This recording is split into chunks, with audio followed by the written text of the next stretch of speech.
Welcome to Below the Line with Dr. Bennie L. Harris. The Chancellor of the University of South Carolina Upstate talks with top leaders about issues such as change, technology, education, and leadership. Please enjoy.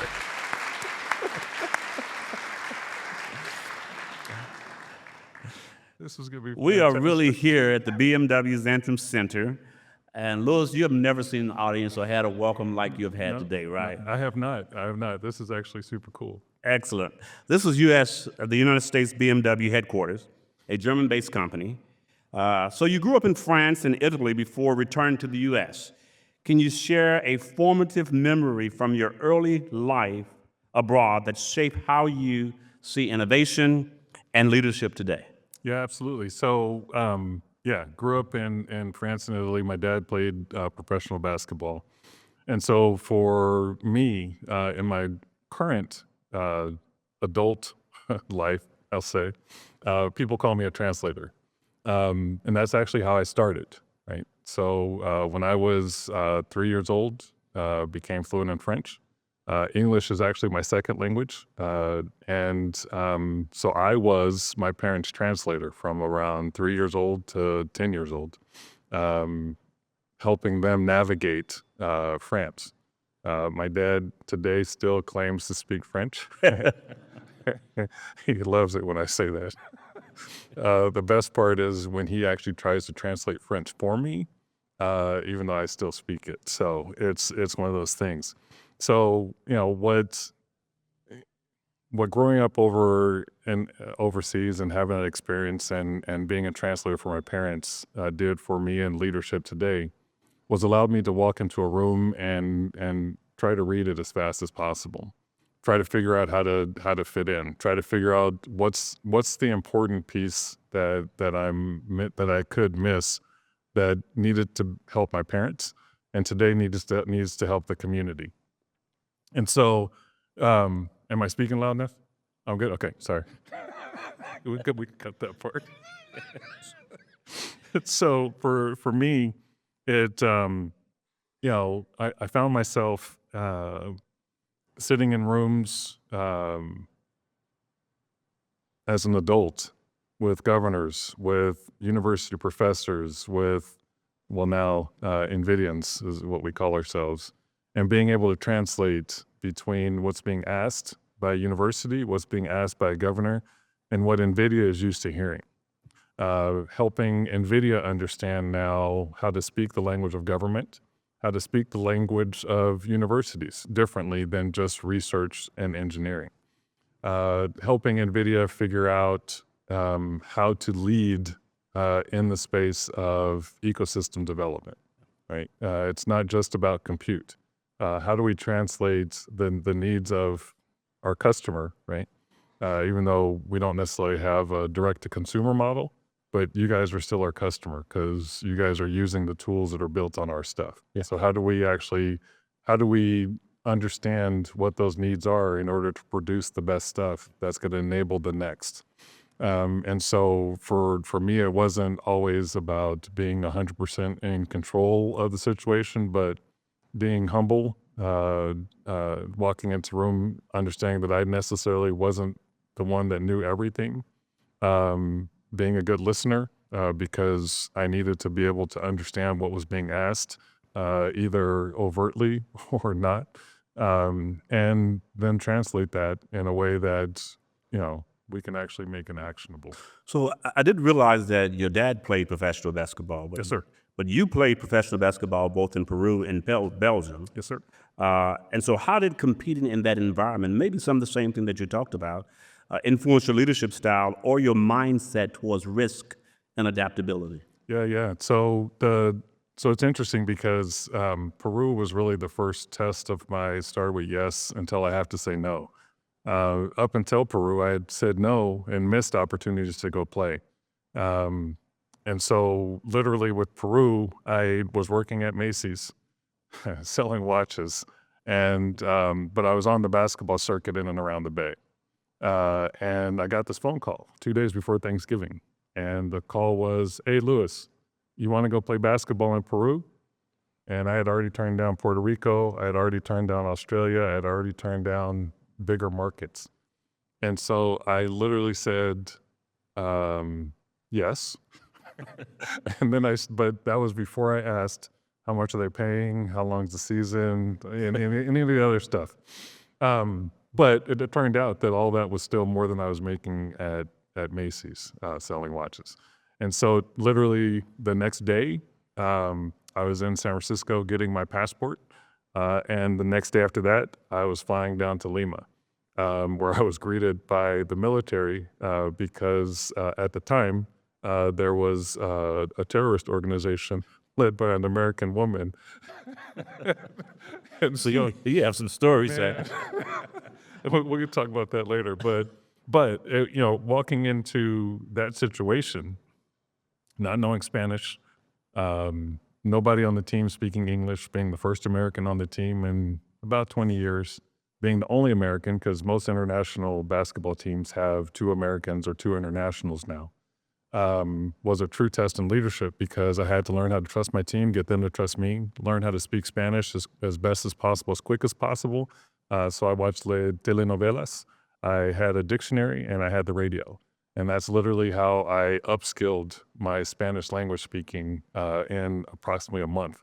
The other part of that was I had to figure out I had to understand the expectations of me as the leader on the team, that if I didn't perform, they could send me home immediately.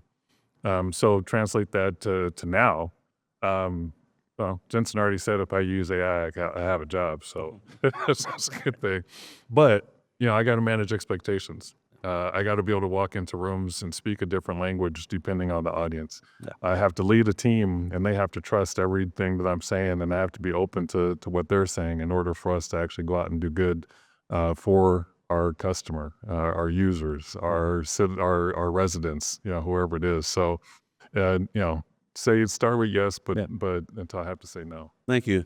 I'm going to transition a bit because I'm a strong advocate and passionate. I'm an engineer by training, but I'm very passionate about the arts. And I've tried to be an actor myself, and quite. You probably can see some of that. Good. Good. You got some skills. You got your SAG card. Yeah, I bet.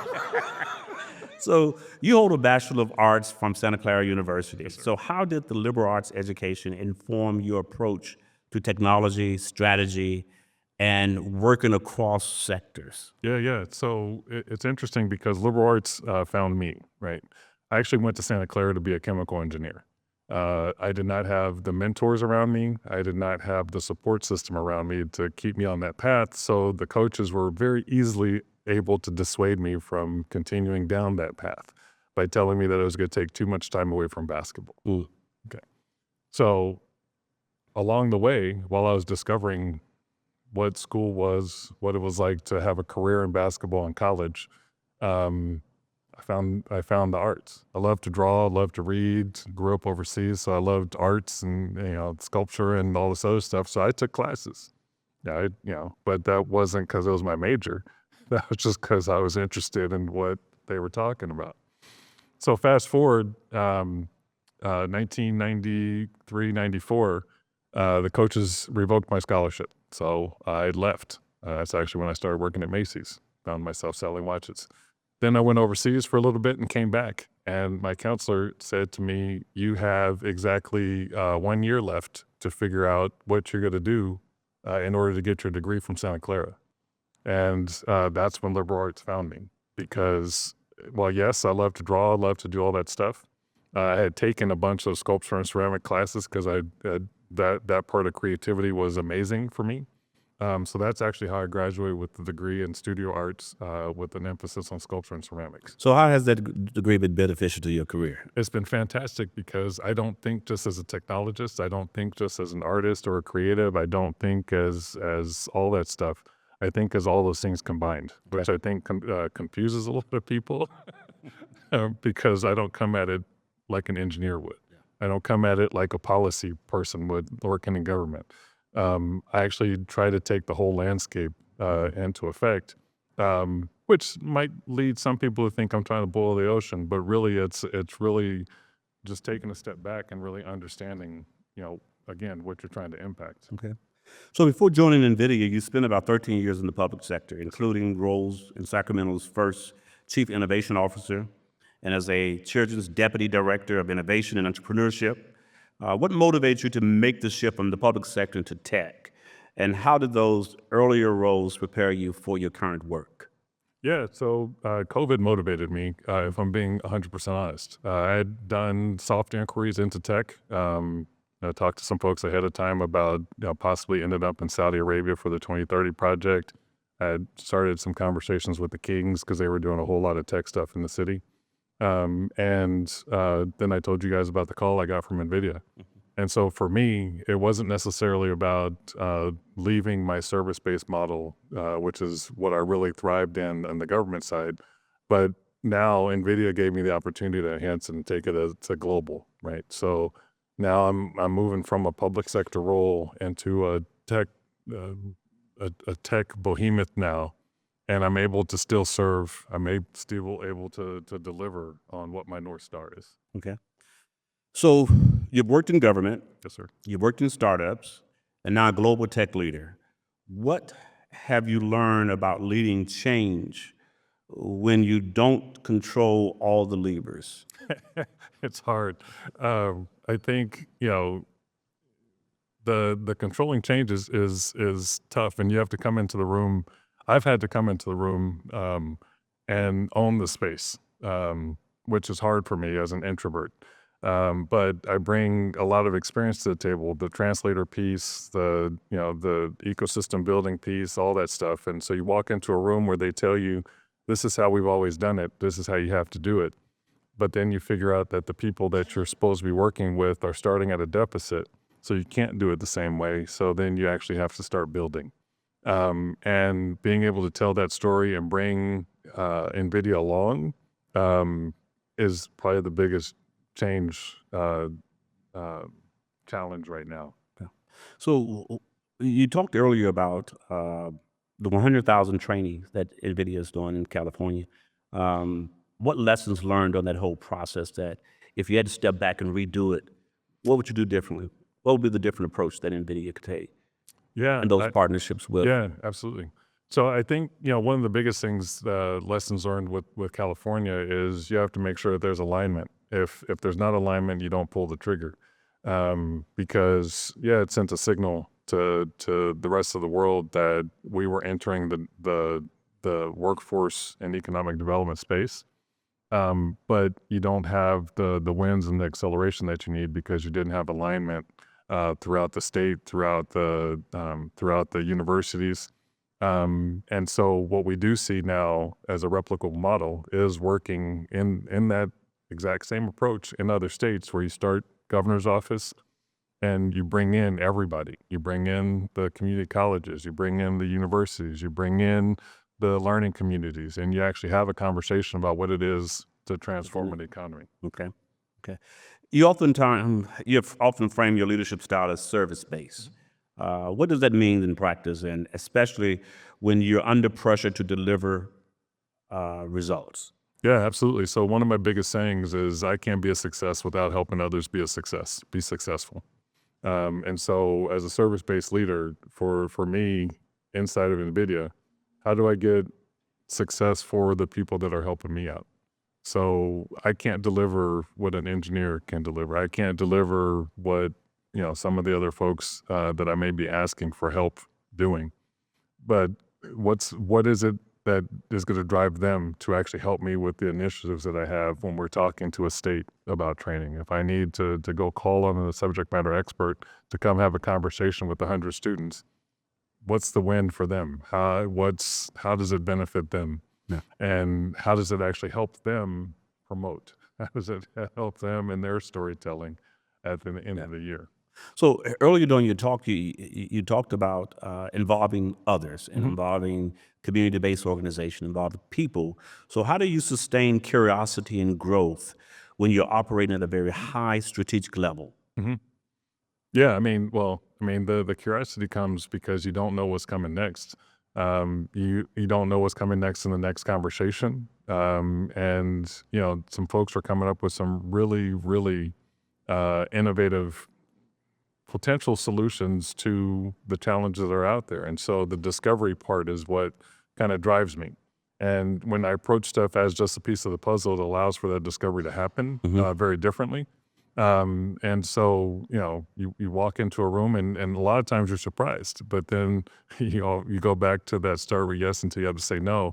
You do that enough times, you get to know quicker in some instances. So let's talk about technology inclusion and impact. That's something that you're very passionate about. You've talked about that. NVIDIA plays a major role in shaping the AI and computing ecosystem. So how do you think about ensuring equitable access to these technologies across communities and regions? Yeah, absolutely. So, everything can't start and end with compute. It can't. So for us, when we have these workforce conversations, we tell people this isn't a 10 or 20-year proposition. This is a 2 to 5 year proposition to get a workforce trained up, to change education, to change a lot of stuff. And so as a tech company walking into the room, oftentimes we're called prima donnas or aloof or disconnected. But the reality is if folks can just sit down and listen to what the core mission is, and the change that's needed, and walk alongside us and understand that we're trying to walk alongside them to make sure that everybody gets included in this industrial revolution, compared to what happened with the internet and fiber and all that stuff. And this is about access and opportunity at the end of the day. And so the more people that have access to the tech, more people that understand what it is and what it isn't, the better they can be included. One of the things I'm concerned about, at USC Upstate, we're a relatively diverse institution. About 52% of our students are white students and 48% are non-white. And we see that participation across the country in other institutions. And when we thought about, oftentimes we think about what happened during COVID. A lot of the loss of learning that occurred in those communities that did not have access. So when you're looking to democratize AI and democratize this type of access, what specific strategies are you employing to achieve that? Yeah, so interesting question because you guys have heard me say a lot. We're a piece of the puzzle. So for us and my team, we can't solve it all, but we can walk into specific communities. So for instance, we'll walk in and try to have conversations alongside trusted advisors with tribal communities and figure out how we stand up LLMs to capture and celebrate dance, culture, language. Similar thing on the continent of Africa.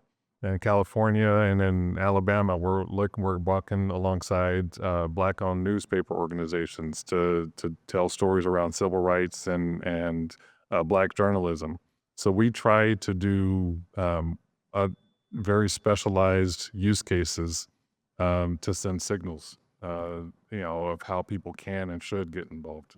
So in discussions about AI ethics and responsible innovation, what blind spots do you think organizations still have? And they're not having the conversation. That's at the baseline. I mean, look, I don't think there's 100% answer. I just know that from an ethics perspective, this goes back to my conversations with the entire university. You need philosophy majors in the room. You need other thinkers in the room besides engineers, computer science folks, so that you can actually truly do some deep human thinking about where AI is going. Okay. So how can, I want to talk about this a little more, but how can historically underrepresented communities better position themselves to participate in an AI economy? Yeah, I think this is where the CBOs, community colleges lean in super hard. Those are going to be the first introduction points, first access points for a lot of the working adults right now. And so if a community, if a state is trying to upskill and compete in a global AI economy, there needs to be alignment with programs at the state level that align with the regional level, that align with the local level, that marshal people through. Workforce boards need to actually start thinking about training people different. And I'm not saying get rid of the trades, because we actually promote that we need the trades to build the supercomputers. We need plumbers, we need electricians, we need IT pros, we need all of that. But if an economy doesn't understand and make the shift, it's a hard conversation to have. So in an environment where resources, time, capacity are limited, how do we decide, or how do you decide when to say yes and when to say no to new initiatives? Yeah, so they have to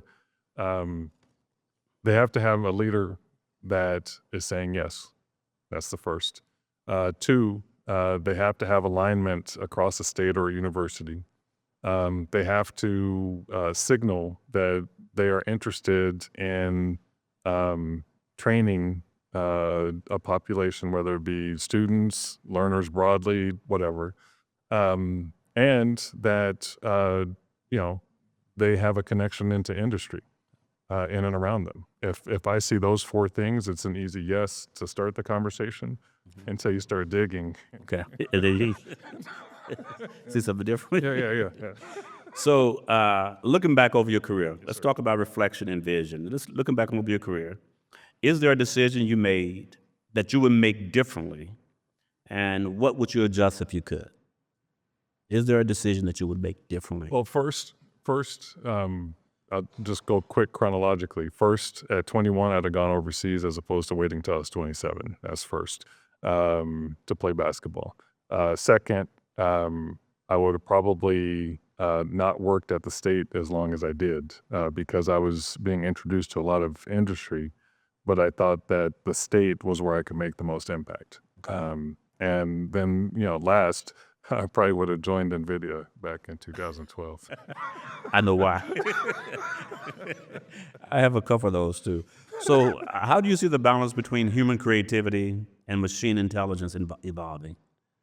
Yeah, I mean, I don't think I think they're inseparable. They should be inseparable. I think, for me, I went from pen and paper drawing to now I do all my stuff digitally. As long as the human is still in the loop, the human is still part of the creative process, they should be inseparable. I understand the argument in that space, but manufacturing plants, human robots, artists, human robots. You can make everything work with you in order to advance what it is that you're trying to do. I do know in California, specifically, they were talking about some of the AI, the Actors Guild, Yep. because they're having to compete against AI images and actors as well. How do you think about that? And Well, I mean, if you're using it to replace humans, it's problematic. That just point blank. But at the same time, if you as an actor, because you said you were I want to be aspiring. I'm aspired. Oh, you're aspiring. Well, maybe right now is the time where the actor, the AI avatar of you comes out, and you strike a big deal with Netflix. We're working on that. I'm just saying. I didn't think about that, but that's where innovation. I'm trying not. See, okay. Because they still need you in the person here. So Yeah. yeah. I still need them. So I like to talk a little about below the line, leading below the line. That's the title of this podcast. And it was conceived because oftentimes leaders have to lead, but we don't know what's below the line. It's almost like the iceberg of that. And so, so when I think about what does below the line means to you personally when you hear that, leading below the line?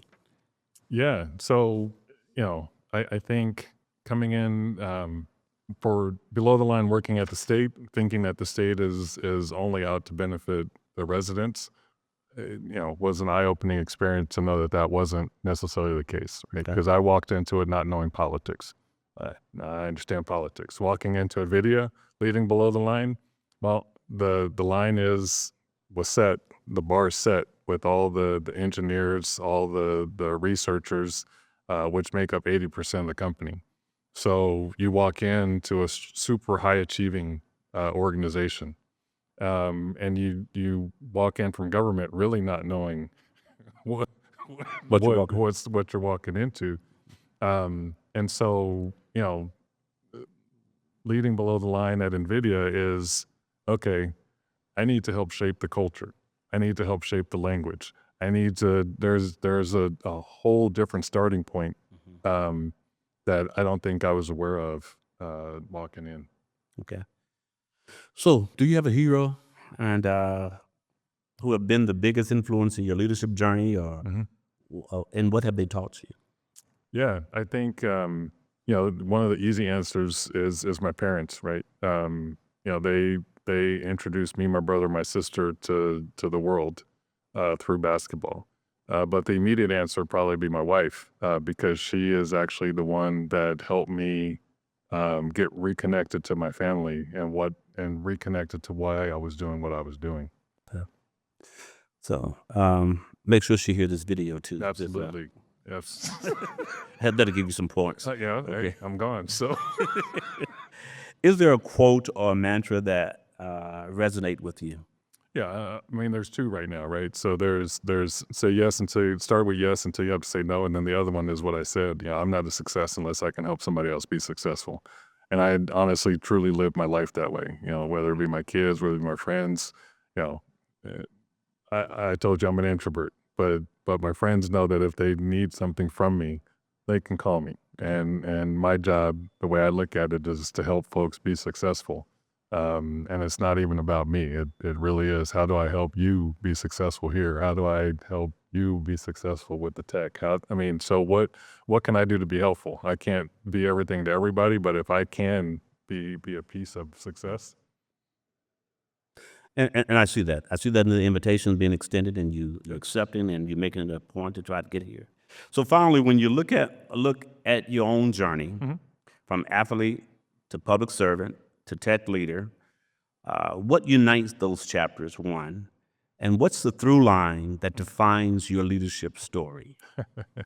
I think at the core, I'm a student of life, right? And so through basketball, through the state to now, it's really studying and being curious, understanding how all of this stuff is actually connected. From the basketball court, understanding how all the positions play within each other. Working at the state, understanding how the civil servant connects to the appointed, connects to the, and how that actually serves to benefit or harm the residents of the state. Now at NVIDIA, how is our technology, how are our libraries fueling the next wave of innovation, and seeing and trying to figure out how to connect the dots. So really for me, it's that constant through line about, what's the connectivity between all these pieces? How can I shape it? And how do I help it move forward? Find the connectivity throughout all of it. Absolutely. So Louis, your story reminds us that leadership isn't about titles or technology, it's about people. You have shown that innovation begins when you align purpose with partnership and see service not as a step back, but as a way forward. Thank you very much for sharing your journey and for reminding us that the future of innovation depends not only on computing power, but on human connection. Please help me to thank Mr. Louis Stewart for his being on Below the Line. Thanks for having me. At this time, Oh, that's right. The question. at this time, we will allow a few questions. Keisha has a mic, and if you have questions, you could stand and ask the mic question, and I will read the question again for the podcast. Once, I will try to state it again for you. Introduce yourself as well. Just like in Calvin. Wait 3 seconds.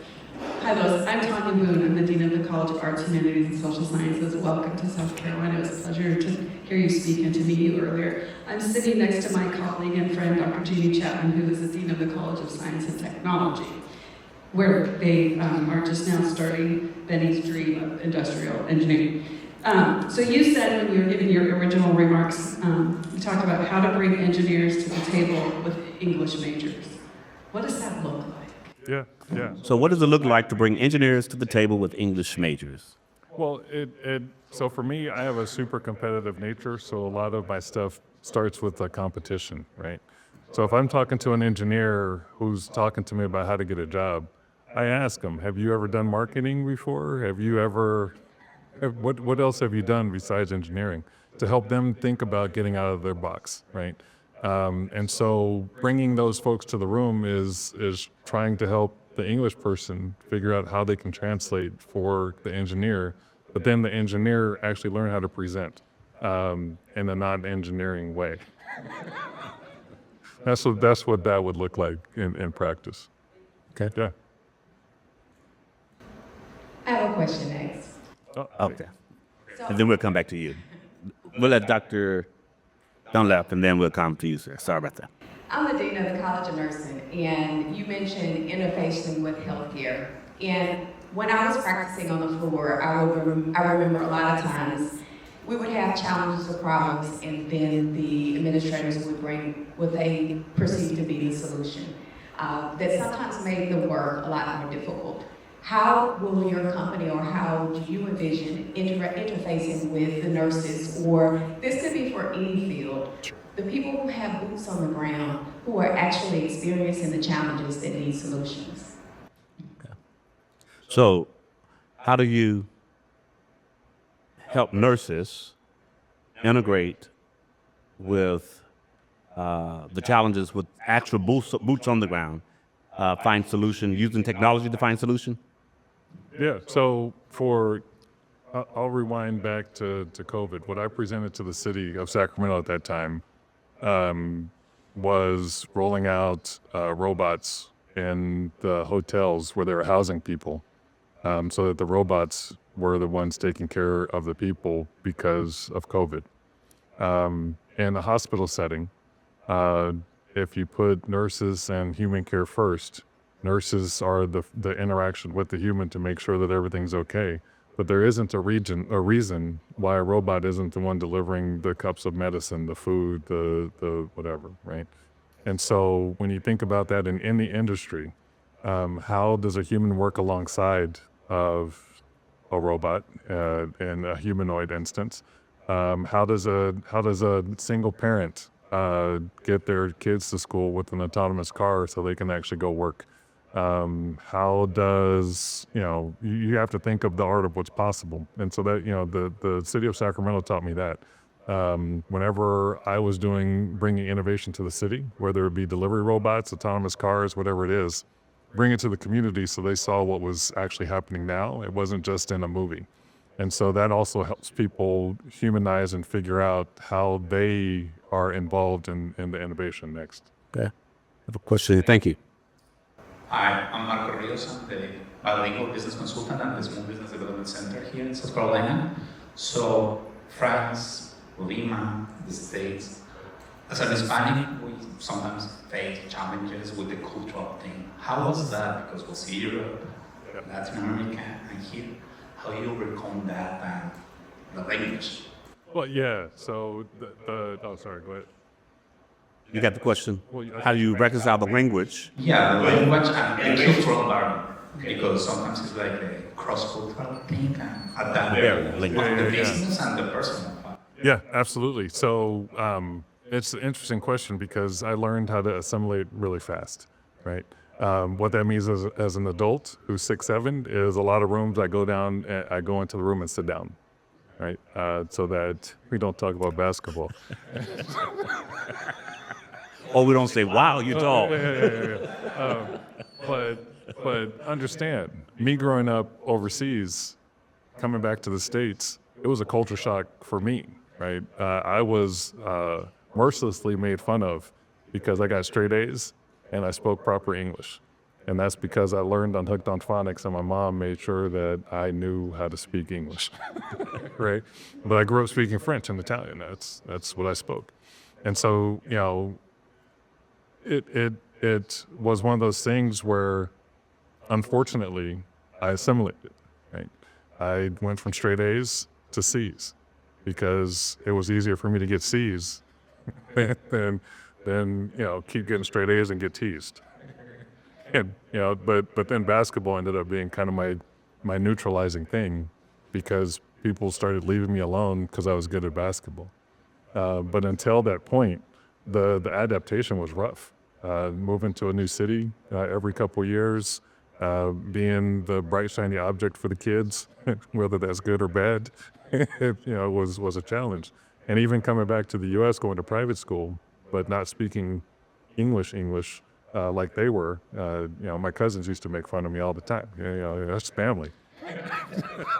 So it's just one of those things that I've had to learn, and the hard part is what I think made me stronger as a leader today, and just being able to kind of persevere and figure out okay, this is just part of the journey that I have to go on. So do you think that AI can help in trying to, for lack of a better word in this term, democratizing those experiences, making sure, you know, I absolutely do. But people have to be able to, people have to be taught how to use AI in that way, right? So for me, I've been using AI, so I use it several different ways. I'll just go personal for a second. I use it, one, for parenting. I actually have an AI assistant who is a therapist that's a dad. And I talk to my 22-year-old daughter and 27-year-old son using that AI, because when they hear me, they hear angry dad. So I use that AI to help me talk to them more neutral. When I am interfacing with somebody from a different culture, different state, different whatever, I use AI to understand the landscape that I'm walking into. But that's also because I know how to use the tools. I know how to prompt. I know how to do that stuff. I actually went and took several prompting classes, have certificates, because I needed to understand how the tool works. But if people don't even know the starting point, yeah. it's not possible to democratize. And that's why I was saying it's important to get folks to jump in right now. Yeah, and I think, Dr. Boone, that's from the liberal arts perspective, a big element of AI usage and proficiency is learning the prompts. I don't think we've given enough conversation to how do we talk to and prompt that. So in a generative nature, then we get much more effective tool, much more effective input. We have a question up here as well. I do, thanks. I'm Mark Holden, working manufacturing for a local company here in Spartanburg, but also serving on a local school board.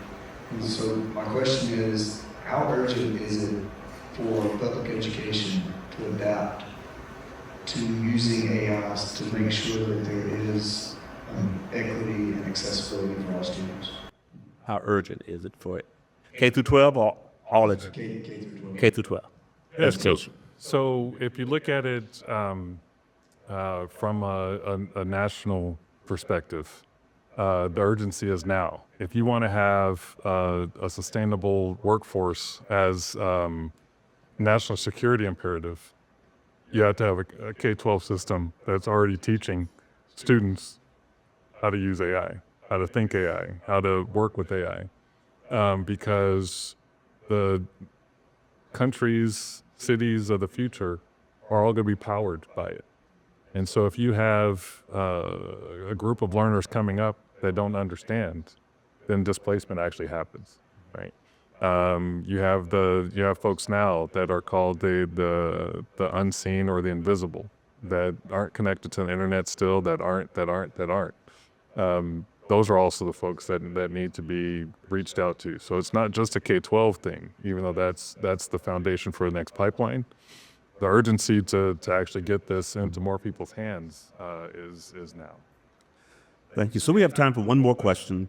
Louis will be with us tomorrow as well at the Talent Forum. He's speaking after Lieutenant Governor. Will speak at 8:30, I believe, 8:30, 8:45, and then Louis will speak after her. We have a search. We have a question here. My name is Sergeant Philly. I am the Associate Dean for Academic Affairs at Presbyterian High School of Pharmacy. Hearing you speak, when I was hearing you speak, I see that we have a lot in common. So my first language is also French. I'm 6'7", and I play basketball. So my question is the only difference is you have hair. So my question is related to how to use AI, especially in the space of pharmaceutical research, and how to use that to accelerate pharmaceutical research, but also make these AI tools available for developing countries in the space of global health and global outreach. How do you utilize? I know you tested me. As far as I'm being good, are we still being recorded? Oh, I guess it is. Yeah. How do you use AI in pharmaceutical research in the global health market? Yeah. Is that the question, sir? Yeah. So look, I always stop short of promoting what we have at NVIDIA, but we actually have a huge healthcare practice at NVIDIA. It starts with, and a big piece of that is our CUDA libraries, which are free to anybody right now. Call it CUDA X. It's the foundation for all of the stuff that we do. We're a full stack company, so software to hardware, all of it. So in developing countries, we've worked on the continent of Africa. We've worked in other places to get to the innovation ecosystems, sometimes not at the university, so it'd be a tech center or whatever, and introduce our CUDA libraries, our NIMs, and other free platforms that we have that enable the researchers, learners, innovators in those areas to actually spin up fairly fast, as long as they have the background and knowledge.